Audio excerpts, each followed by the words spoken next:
بسم الله الرحمن الرحيم. يا أيها الناس اتقوا ربكم الذي خلقكم من نفس واحدة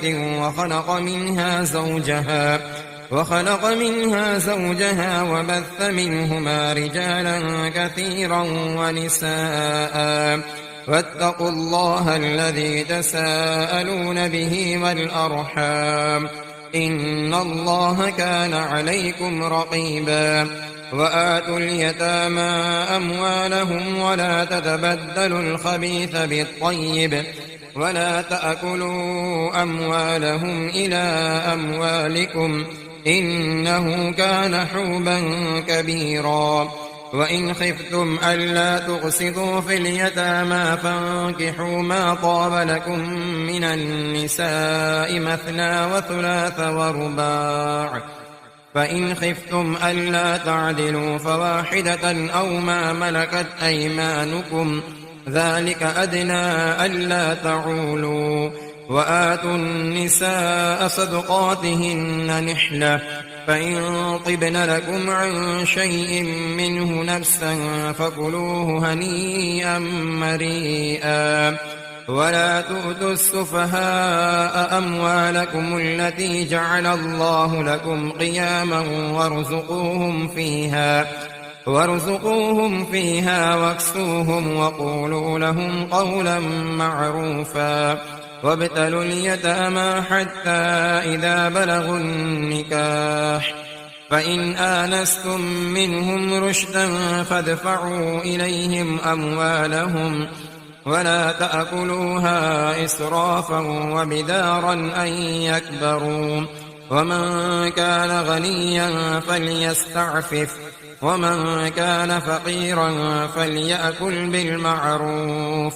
فإذا دفعتم إليهم أموالهم فأشهدوا عليهم وكفى بالله حسيبا. للرجال نصيب مما ترك الوالدان والأقربون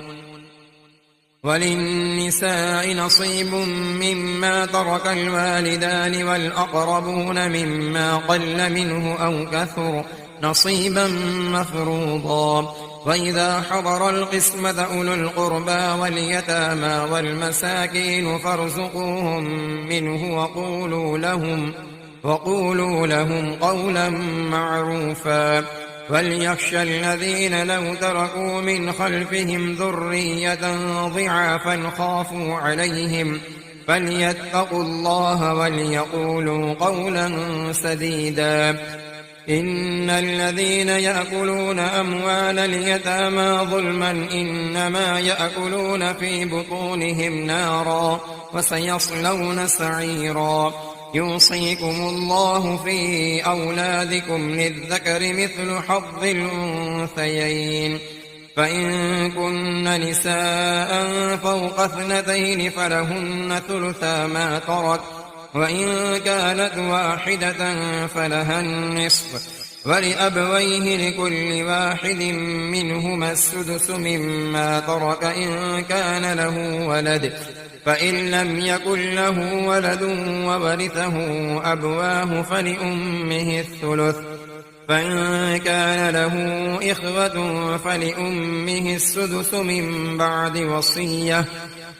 بعد وصية يوصي بها أو دين. آباؤكم وأبناؤكم لا تدرون أيهم أقرب لكم نفعا فريضة من الله إن الله كان عليما حكيما. ولكم نصف ما ترك أزواجكم إن لم يكن لهن ولد، فإن كان لهن ولد فلكم الربع مما تركن من بعد وصية يوصين بها أو دين. ولهن الربع مما تركتم إن لم يكن لكم ولد، فإن كان لكم ولد فلهن الثمن مما تركتم من بعد وصية توصون بها أو دين. وإن كان رجل يورث كلالة أو امرأة وله أخ أو أخت فلكل واحد منهما السدس، فإن كانوا أكثر من ذلك فهم شركاء في الثلث من بعد وصية يوصى بها أو دين غير مضار، وصية من الله والله عليم حليم. تلك حدود الله، ومن يطع الله ورسوله يدخله جنات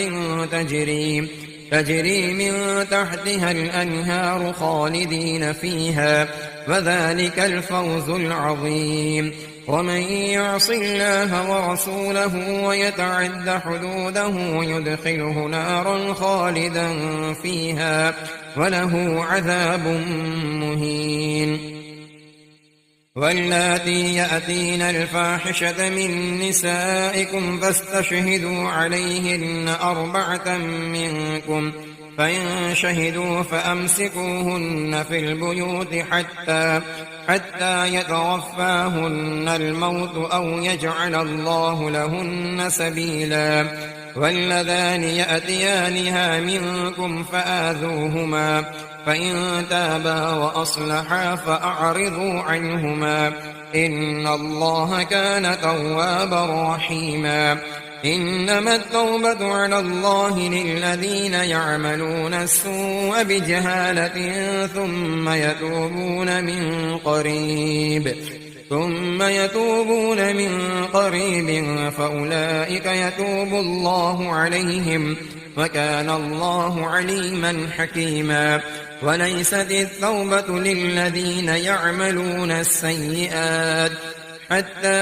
إذا حضر أحدهم الموت قال إني تبت الآن، ولا الذين يموتون وهم كفار أولئك أعتدنا لهم عذابا أليما. يا أيها الذين آمنوا لا يحل لكم أن ترثوا النساء كرها ولا تعضلوهن لتذهبوا ببعض ما آتيتموهن إلا أن يأتين بفاحشة مبينة، وعاشروهن بالمعروف. فإن كرهتموهن فعسى أن تكرهوا شيئا ويجعل الله فيه خيرا كثيرا. وإن أردتم استبدال زوج مكان زوج وآتيتم إحداهن قنطارا فلا تأخذوا منه شيئا، أتأخذونه بهتانا وإثما مبينا. وكيف تأخذونه وقد أفضى بعضكم إلى بعض وأخذن منكم ميثاقا غليظا. ولا تنكحوا ما نكح آباؤكم من النساء إلا ما قد سلف، إنه كان فاحشة ومقتا وساء سبيلا. حرمت عليكم أمهاتكم وبناتكم وأخواتكم وعماتكم وخالاتكم وبنات الأخ وبنات الأخت وأمهاتكم اللاتي أرضعنكم وأخواتكم من الرضاعة وأمهات نسائكم وربائبكم اللاتي في حجوركم من نسائكم اللاتي دخلتم بهن،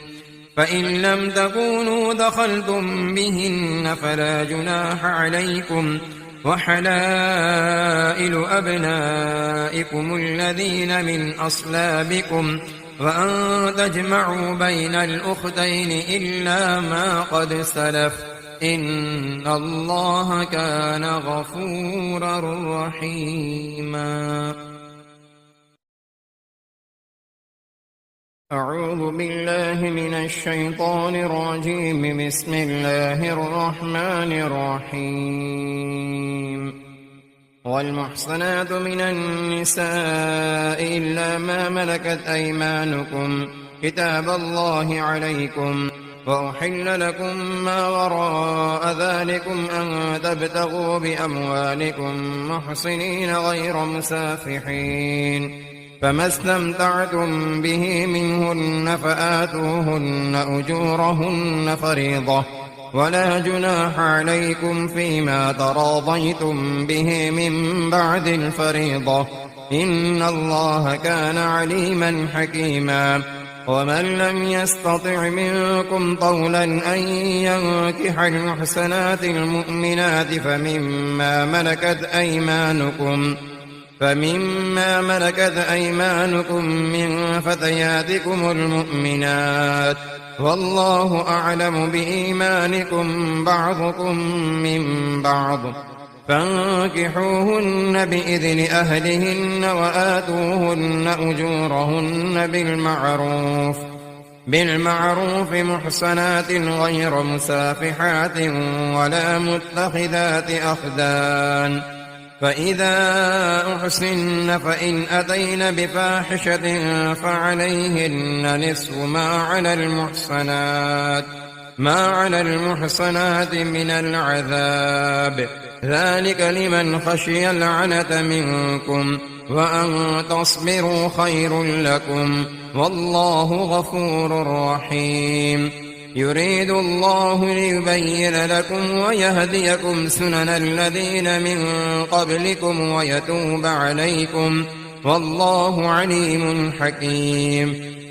والله يريد أن يتوب عليكم، ويريد الذين يتبعون الشهوات أن تميلوا ميلا عظيما. يريد الله أن يخفف عنكم وخلق الإنسان ضعيفا. يا أيها الذين آمنوا لا تأكلوا أموالكم بينكم بالباطل إلا أن تكون تجارة عن تراض منكم، ولا تقتلوا أنفسكم، إن الله كان بكم رحيما.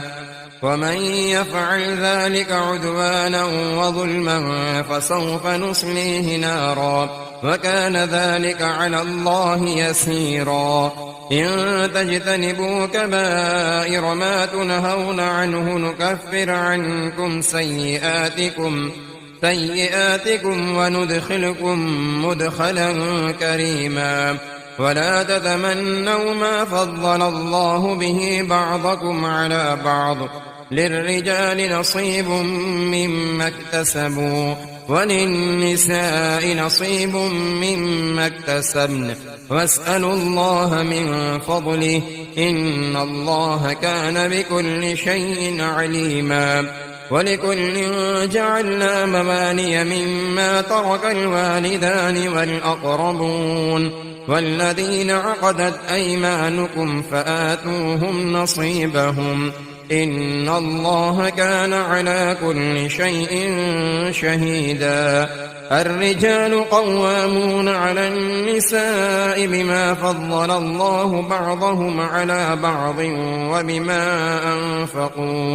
وبما أنفقوا من أموالهم، فالصالحات قانتات حافظات للغيب بما حفظ الله. واللاتي تخافون نشوزهن فعظوهن واهجروهن في المضاجع واضربوهن، فإن أطعنكم فلا تبغوا عليهن سبيلا، إن الله كان عليا كبيرا. وإن خفتم شقاق بينهما فابعثوا حكما من أهله وحكما من أهلها، إن يريدا إصلاحا يوفق الله بينهما، إن الله كان عليما خبيرا. واعبدوا الله ولا تشركوا به شيئا، وبالوالدين إحسانا وبذي القربى واليتامى والمساكين والجار ذي القربى والجار الجنب والصاحب بالجنب وابن السبيل وما ملكت أيمانكم، إن الله لا يحب من كان مختالا فخورا. الذين يبخلون ويأمرون الناس بالبخل ويكتمون ما آتاهم الله من فضله وأعتدنا للكافرين عذابا مهينا والذين ينفقون أموالهم رئاء الناس ولا يؤمنون بالله ولا باليوم الآخر ومن يكن الشيطان له قرينا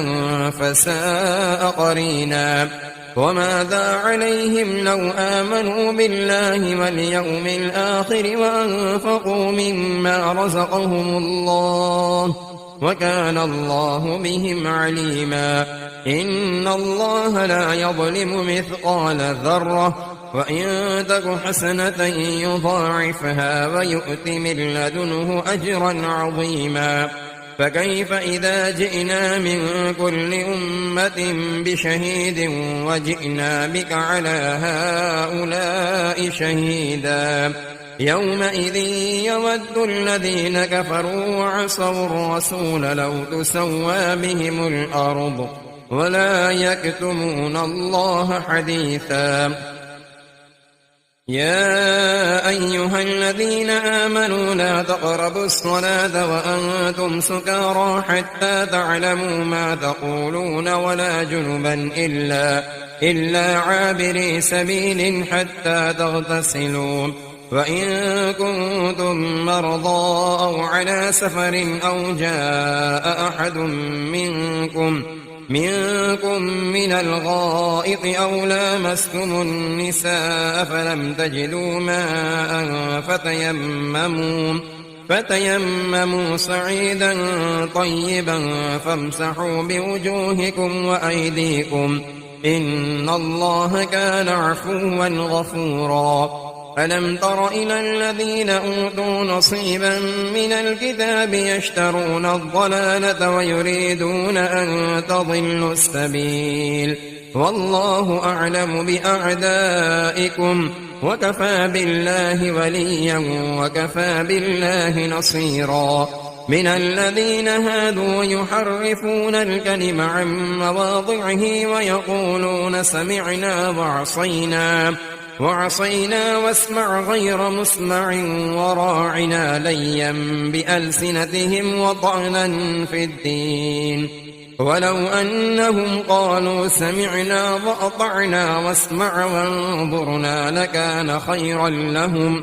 لكان خيرا لهم وأقوم ولكن لعنهم الله بكفرهم فلا يؤمنون إلا قليلا يا أيها الذين أوتوا الكتاب آمنوا بما نزلنا مصدقا لما معكم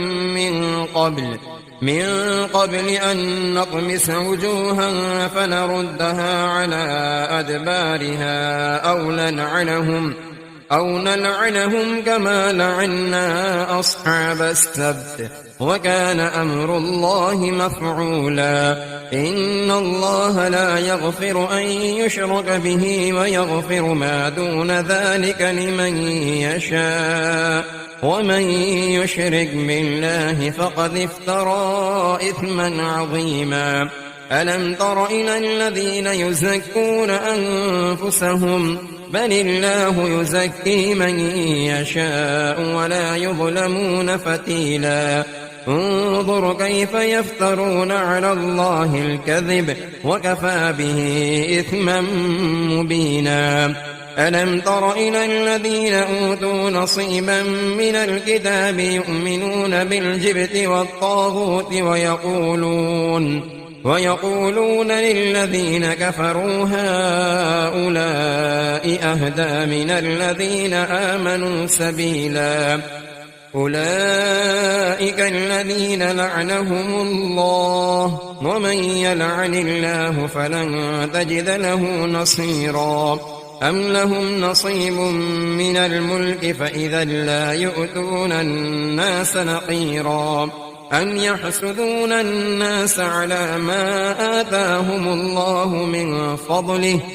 فقد آتينا آل إبراهيم الكتاب والحكمة وآتيناهم ملكا عظيما فمنهم من آمن به ومنهم من صد عنه وكفى بجهنم سعيرا إن الذين كفروا بآياتنا سوف نصليهم نارا كلما نضجت جلودهم بدلناهم جلودا غيرها ليذوقوا العذاب إن الله كان عزيزا حكيما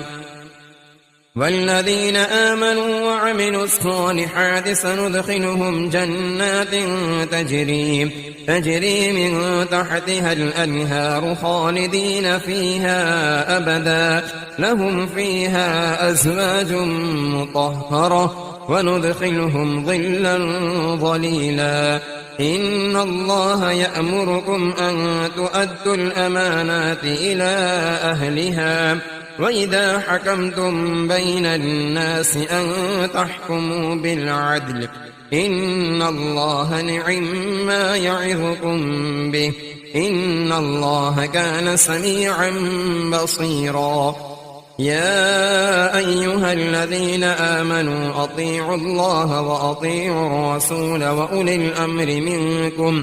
فإن تنازعتم في شيء فردوه إلى الله والرسول إن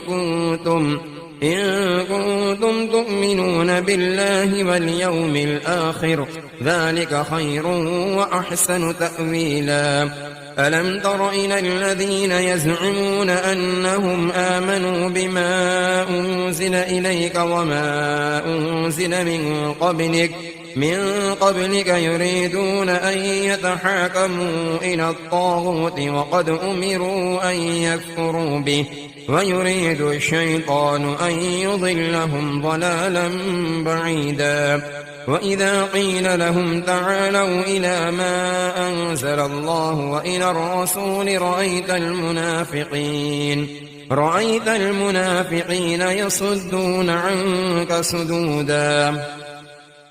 فكيف إذا أصابتهم مصيبة بما قدمت أيديهم ثم جاءوك يحلفون بالله إن أردنا إلا إحسانا وتوفيقا أولئك الذين يعلم الله ما في قلوبهم فأعرض عنهم وعظهم وقل لهم في أنفسهم قولا بليغا وما أرسلنا من رسول إلا ليطاع بإذن الله ولو أنهم إذ ظلموا أنفسهم جاءوك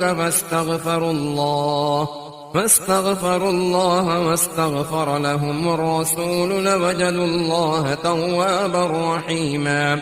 فلا وربك لا يؤمنون حتى يحكموك فيما شجر بينهم ثم لا يجدوا في أنفسهم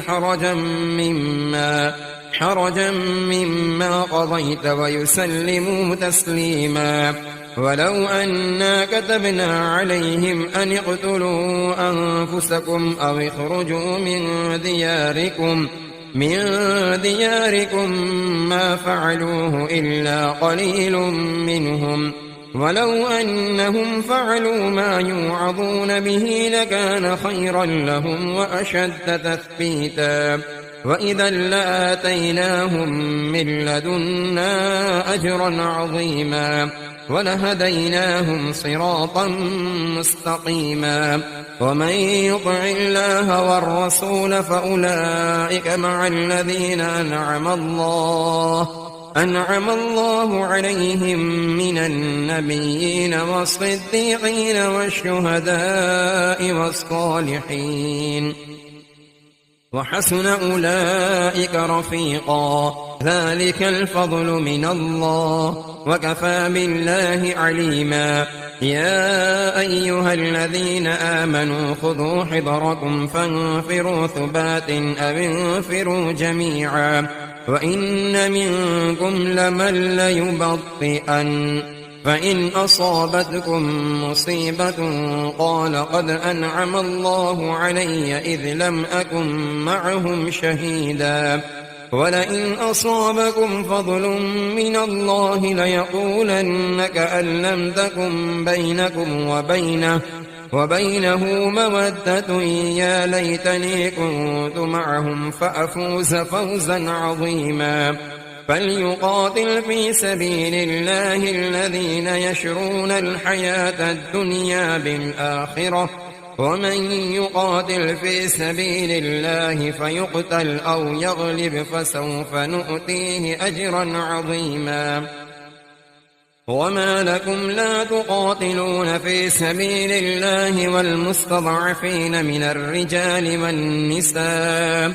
والنساء والولدان الذين يقولون ربنا أخرجنا من هذه القرية الظالم أهلها واجعل لنا من لدنك وليا واجعل لنا من لدنك نصيرا. الذين آمنوا يقاتلون في سبيل الله والذين كفروا يقاتلون في سبيل الطاغوت فقاتلوا أولياء الشيطان إن كيد الشيطان كان ضعيفا. ألم تر إلى الذين قيل لهم كفوا أيديكم وأقيموا الصلاة وآتوا الزكاة فلما كتب عليهم القتال إذا فريق منهم يخشون الناس كخشية الله أو أشد خشية وقالوا ربنا لم كتبت علينا القتال لولا أخرتنا إلى أجل قريب قل متاع الدنيا قليل والآخرة خير لمن اتقى ولا تظلمون فتيلا. أينما تكونوا يدرككم الموت ولو كنتم في بروج مشيدة وإن تصبهم حسنة يقولوا هذه من عند الله وإن تصبهم سيئة يقولوا هذه من عندك قل كل من عند الله. فما لهؤلاء القوم لا يكادون يفقهون حديثا. ما أصابك من حسنة فمن الله وما أصابك من سيئة فمن نفسك وأرسلناك للناس رسولا وكفى بالله شهيدا. من يطع الرسول فقد أطاع الله ومن تولى فما أرسلناك عليهم حفيظا. ويقولون طاعة فإذا برزوا من عندك بيت طائفة منهم غير الذي تقول والله يكتب ما يبيتون فأعرض عنهم وتوكل على الله وكفى بالله وكيلا. فلا يتدبرون القرآن ولو كان من عند غير الله لوجدوا فيه اختلافا كثيرا. وإذا جاءهم أمر من الأمن أو الخوف أذاعوا به ولو ردوه إلى الرسول وإلى أولي الأمر منهم لعلمه الذين يستنبطونه منهم ولولا فضل الله عليكم ورحمته لاتبعتم الشيطان إلا قليلا. فقاتل في سبيل الله لا تكلف إلا نفسك وحرض المؤمنين عسى الله أن يكف بأس الذين كفروا والله أشد بأسا وأشد تنكيلا. من يشفع شفاعة حسنة يكن له نصيب منها ومن يشفع شفاعة سيئة يكن له كفل منها وكان الله على كل شيء مقيتا. وإذا حييتم بتحية فحيوا بأحسن منها أو ردوها إن الله كان على كل شيء حسيبا. الله لا إله إلا هو ليجمعنكم إلى يوم القيامة لا ريب فيه ومن أصدق من الله حديثا فما لكم في المنافقين فئتين والله أركسهم بما كسبوا أتريدون أن تهدوا من أضل الله ومن يضلل الله فلن تجد له سبيلا ودوا لو تكفرون كما كفروا فتكونون سواء فلا تتخذوا منهم أولياء حتى يهاجروا في سبيل الله فإن تولوا فخذوهم واقتلوهم حيث وجدتموهم ولا تتخذوا منهم وليا ولا نصيرا إلا الذين يصلون إلى قوم بينكم وبينهم ميثاق أو جاءوكم حصرت صدورهم أن يقاتلوكم أو يقاتلوا قومهم ولو شاء الله لسلطهم عليكم فلقاتلوكم فإن اعتزلوكم فلم يقاتلوكم وألقوا إليكم السلم فما جعل الله لكم عليهم سبيلا ستجدون آخرين يريدون أن يأمنوكم ويأمنوا قومهم كلما ردوا إلى الفتنة أركسوا فيها فإن لم يعتزلوكم ويلقوا إليكم السلم ويكفوا أيديهم فخذوهم واقتلوهم حيث ثقفتموهم وأولئكم جعلنا لكم عليهم سلطانا مبينا وما كان لمؤمن أن يقتل مؤمنا إلا خطأ ومن قتل مؤمنا خطأ فتحرير رقبة مؤمنة ودية مسلمة إلى أهله إلا أن يصدقوا فإن كان من قوم عدو لكم وهو مؤمن فتحرير رقبة مؤمنة وإن كان من قوم بينكم وبينهم ميثاق فدية مسلمة إلى أهله وتحرير رقبة مؤمنة فمن لم يجد فصيام شهرين متتابعين توبة من الله وكان الله عليما حكيما ومن يقتل مؤمنا متعمدا فجزاؤه جهنم خالدا فيها وغضب الله عليه ولعنه وأعد له عذابا عظيما يا أيها الذين آمنوا إذا ضربتم في سبيل الله فتبينوا ولا تقولوا لمن ألقى إليكم السلام لست مؤمنا تبتغون عرض الحياة الدنيا فعند الله مغانم كثيرة كذلك كنتم من قبل فمن الله عليكم فتبينوا إن الله كان بما تعملون خبيرا لا يستوي القاعدون من المؤمنين غير أولي الضرر والمجاهدون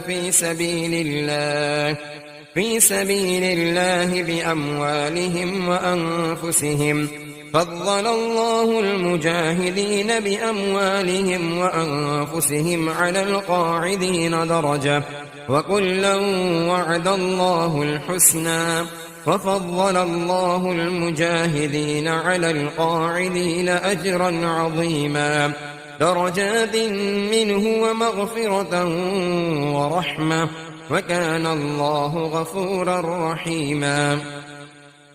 إن الذين توفاهم الملائكة ظالمي أنفسهم قالوا فيم كنتم قالوا كنا مستضعفين في الأرض قالوا ألم تكن أرض الله واسعة فتهاجروا فيها فأولئك مأواهم جهنم وساءت مصيرا إلا المستضعفين من الرجال والنساء والولدان لا يستطيعون حيلة ولا يهتدون سبيلا فأولئك عسى الله أن يعفو عنهم وكان الله عفوا غفورا ومن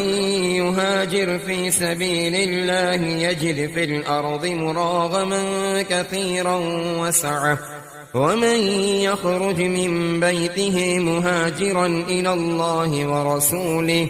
ورسوله ثم يدركه الموت فقد وقع أجره على الله وكان الله غفورا رحيما وإذا ضربتم في الأرض فليس عليكم جناح أن تقصروا من الصلاة إن خفتم أن يفتنكم الذين كفروا إن الكافرين كانوا لكم عدوا مبينا وإذا كنت فيهم فأقمت لهم الصلاة فلتكن طائفة منهم معك وليأخذوا أسلحتهم فإذا سجدوا فليكونوا من ورائكم ولتأت طائفة أخرى لم يصلوا فليصلوا معك وليأخذوا حذرهم وأسلحتهم ود الذين كفروا لو تغفلون عن أسلحتكم وأمتعتكم فيميلون عليكم ميلة واحدة ولا جناح عليكم إن كان بكم أذى من مطر أو كنتم مرضى أن تضعوا أسلحتكم وخذوا حذركم إن الله أعد للكافرين عذابا مهينا فإذا قضيتم الصلاة فاذكروا الله قياما وقعودا وعلى جنوبكم فإذا اطمأننتم فأقيموا الصلاة إن الصلاة كانت على المؤمنين كتابا موقوتا ولا تهنوا في ابتغاء القوم إن تكونوا تألمون فإنهم يألمون كما تألمون وترجون من الله ما لا يرجون وكان الله عليما حكيما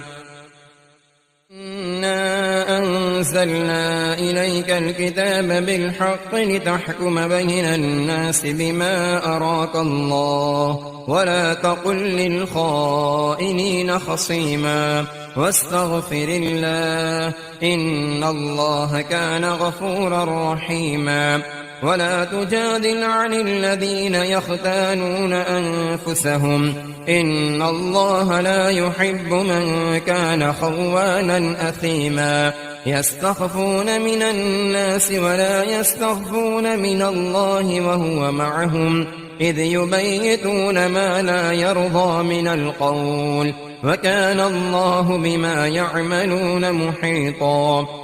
ها أنتم هؤلاء جادلتم عنهم في الحياة الدنيا فمن يجادل الله عنهم يوم القيامة أم من يكون عليهم وكيلا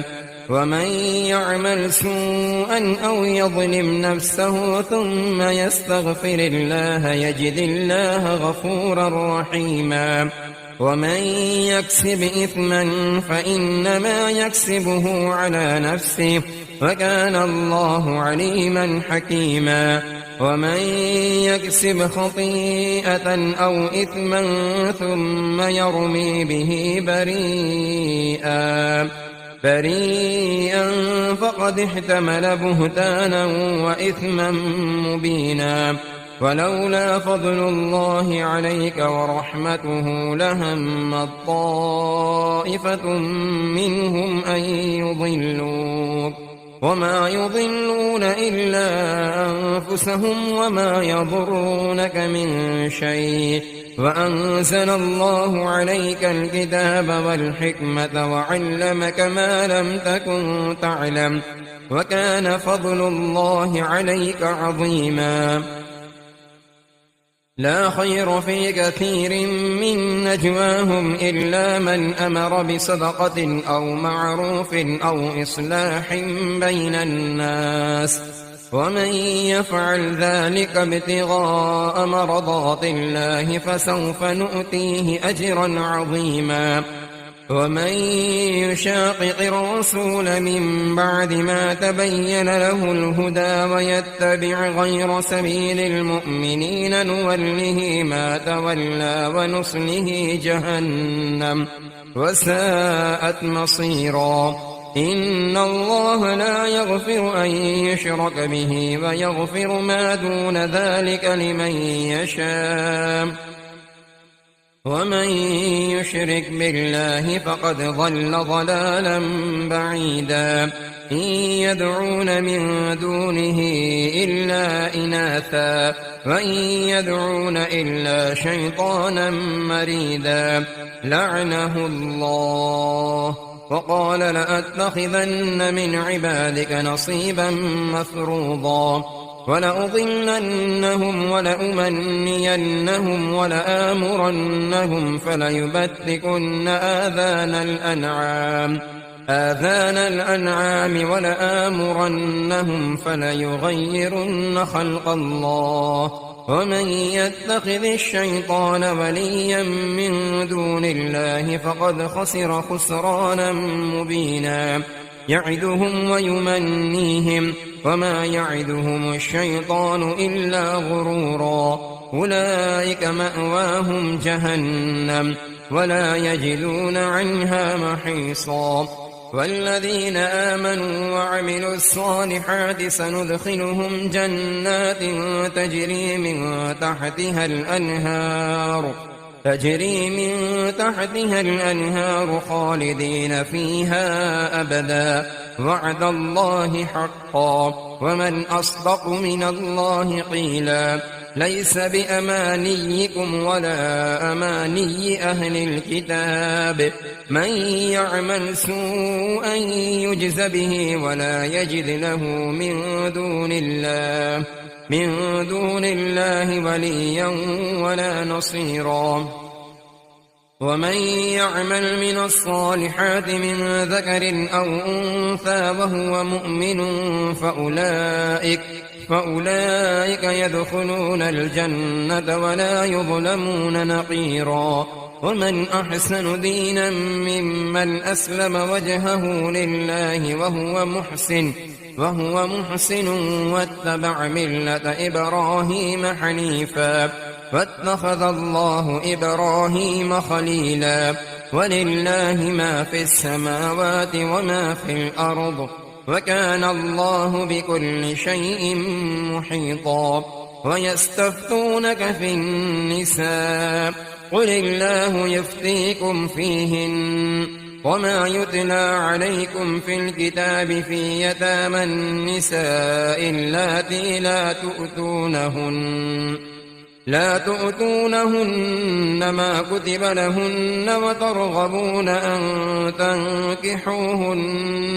والمستضعفين من الولدان وأن تقوموا لليتامى بالقسط وما تفعلوا من خير فإن الله كان به عليما وإن امرأة خافت من بعلها نشوزا أو إعراضا فلا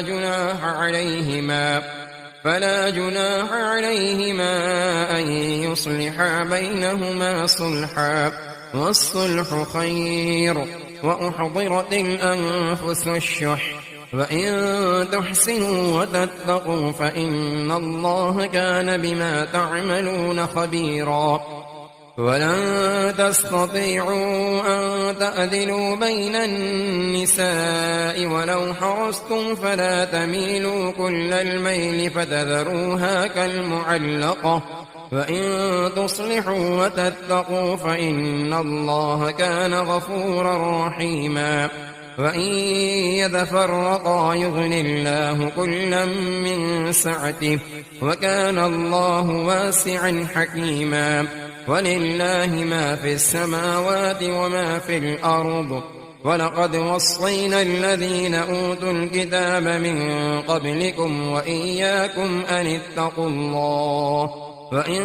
تكفروا فإن لله ما في السماوات وما في الأرض وكان الله غنيا حميدا ولله ما في السماوات وما في الأرض وكفى بالله وكيلا إن يشأ يذهبكم أيها الناس ويأت بآخرين وكان الله على ذلك قديرا من كان يريد ثواب الدنيا فعند الله ثواب الدنيا والآخرة وكان الله سميعا بصيرا يا أيها الذين آمنوا كونوا قوامين بالقسط شهداء لله ولو على أنفسكم أو الوالدين والأقربين إن يكن غنيا أو فقيرا فالله أولى بهما فلا تتبعوا الهوى أن تعدلوا وإن تلووا أو تعرضوا فإن الله كان بما تعملون خبيرا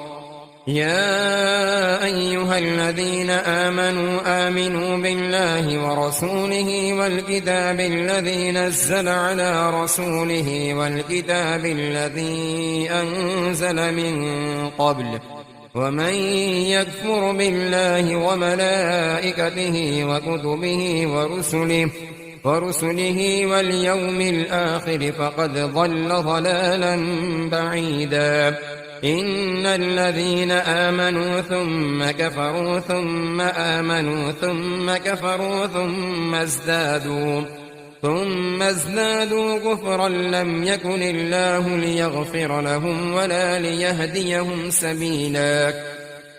بشر المنافقين بأن لهم عذابا أليما الذين يتخذون الكافرين أولياء من دون المؤمنين أيبتغون عندهم العزة فإن العزة لله جميعا وقد نزل عليكم في الكتاب أن إذا سمعتم آيات الله يكفر بها ويستهزأ بها فلا تقعدوا معهم حتى يخوضوا في حديث غيره إنكم إذا مثلهم إن الله جامع المنافقين والكافرين في جهنم جميعا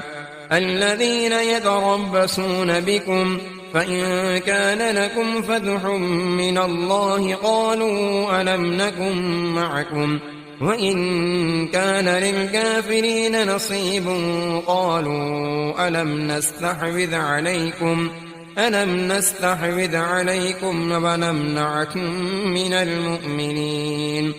فالله يحكم بينكم يوم القيامة ولن يجعل الله للكافرين على المؤمنين سبيلا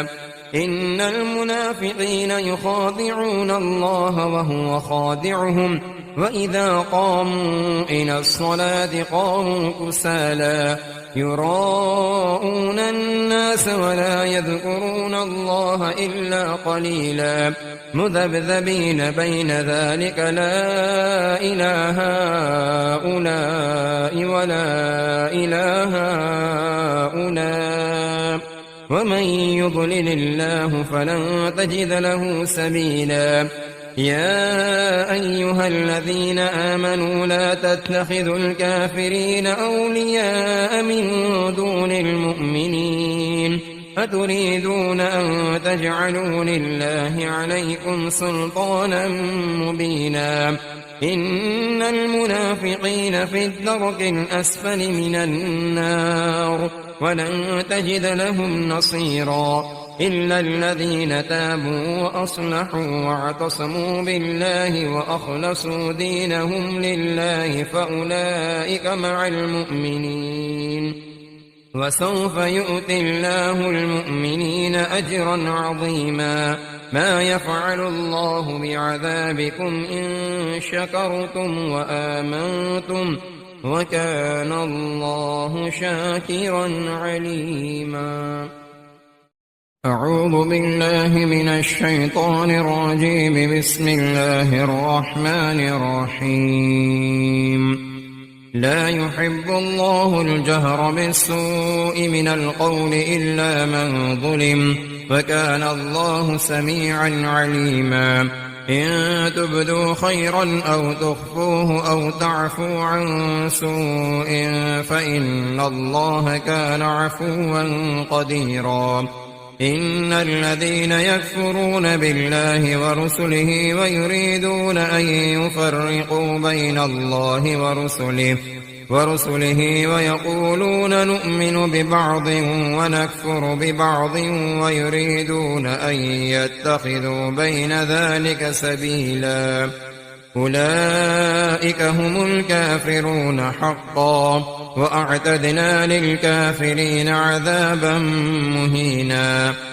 والذين آمنوا بالله ورسله ولم يفرقوا بين أحد منهم أولئك سوف يؤتيهم أجورهم وكان الله غفورا رحيما. يسألك أهل الكتاب أن تنزل عليهم كتابا من السماء فقد سألوا موسى أكبر من ذلك فقالوا أرنا الله جهرة فأخذتهم الصاعقة بظلمهم ثم اتخذوا العجل من بعد ما جاءتهم البينات فاعفونا عن ذلك وآتينا موسى سلطانا مبينا. ورفعنا فوقهم الطور بميثاقهم وقلنا لهم ادخلوا الباب سجدا وقلنا لهم لا تعدوا في السبت وأخذنا منهم ميثاقا غليظا. فبما نقضهم ميثاقهم وكفرهم بآيات الله وقتلهم الأنبياء بغير حق وقولهم قلوبنا غلف بل طبع الله عليها بكفرهم فلا يؤمنون إلا قليلا.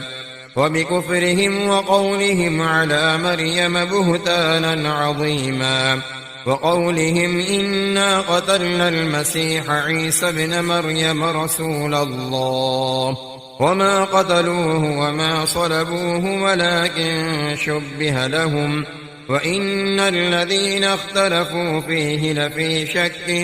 منه ما لهم به من علم إلا اتباع الظن وما قتلوه يقينا بل رفعه الله إليه وكان الله عزيزا حكيما. وإن من أهل الكتاب إلا ليؤمنن به قبل موته ويوم القيامة يكون عليهم شهيدا. فبظلم من الذين هادوا حرمنا عليهم طيبات أحلت لهم وبصدهم عن سبيل الله كثيرا وأخذهم الربا وقد نهوا عنه وأكلهم أموال الناس بالباطل وأعتدنا للكافرين منهم عذابا أليما. لكن الراسخون في العلم منهم والمؤمنون يؤمنون بما أنزل إليك وما أنزل من قبلك والمقيمين الصلاة والمؤتون الزكاة والمؤمنون بالله واليوم الآخر أولئك سنؤتيهم أجرا عظيما. إنا أوحينا إليك كما أوحينا إلى نوح والنبيين من بعده وأوحينا إلى إبراهيم وإسماعيل وإسحاق ويعقوب والأسباط وعيسى وأيوب ويونس وهارون وسليمان وآتينا داود زبورا ورسلا قد قصصناهم عليك من قبل ورسلا لم نقصصهم عليك وكلم الله موسى تكليما رسلا مبشرين ومنذرين لئلا يكون للناس على الله حجة بعد الرسل وكان الله عزيزا حكيما لكن الله يشهد بما أنزل إليك أنزله بعلمه والملائكة يشهدون وكفى بالله شهيدا إن الذين كفروا وصدوا عن سبيل الله قد ضلوا ضلالا بعيدا إن الذين كفروا وظلموا لم يكن الله ليغفر لهم ولا ليهديهم طريقا إلا طريق جهنم خالدين فيها أبدا وكان ذلك على الله يسيرا يا أيها الناس قد جاءكم الرسول بالحق من ربكم فآمنوا خيرا لكم وإن تكفروا فإن لله ما في السماوات والأرض وكان الله عليما حكيما يا أهل الكتاب لا تغلوا في دينكم ولا تقولوا على الله إلا الحق إنما المسيح عيسى ابن مريم رسول الله وكلمته ألقاها إلى مريم وروح منه فآمنوا بالله ورسله ولا تقولوا ثلاثة انتهوا خيرا لكم إنما الله إله واحد سبحانه أن يكون له ولد له ما في السماوات وما في الأرض وكفى بالله وكيلا لن يستنكف المسيح أن يكون عبدا لله ولا الملائكة المقربون ومن يستنكف عن عبادته ويستكبر فسيحشرهم إليه جميعا فأما الذين آمنوا وعملوا الصالحات فيوفيهم أجورهم ويزيدهم من فضله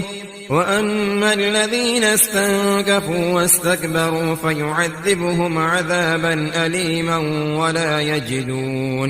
ولا يجدون لهم من دون الله وليا ولا نصيرا يا أيها الناس قد جاءكم برهان من ربكم وأنزلنا إليكم نورا مبينا فأما الذين آمنوا بالله واعتصموا به فسيدخلهم في رحمة منه وفضل ويهديهم إليه صراطا مستقيما يستفتونك قل الله يفتيكم في الكلالة إن امرؤ هلك ليس له ولد وله أخت فلها نصف ما ترك وهو يرثها إن لم يكن لها ولد فإن كانت اثنتين فلهما الثلثان مما ترك وإن كانوا إخوة رجالا ونساء فللذكر مثل حظ الأنثيين يبين الله لكم أن تضلوا والله بكل شيء عليم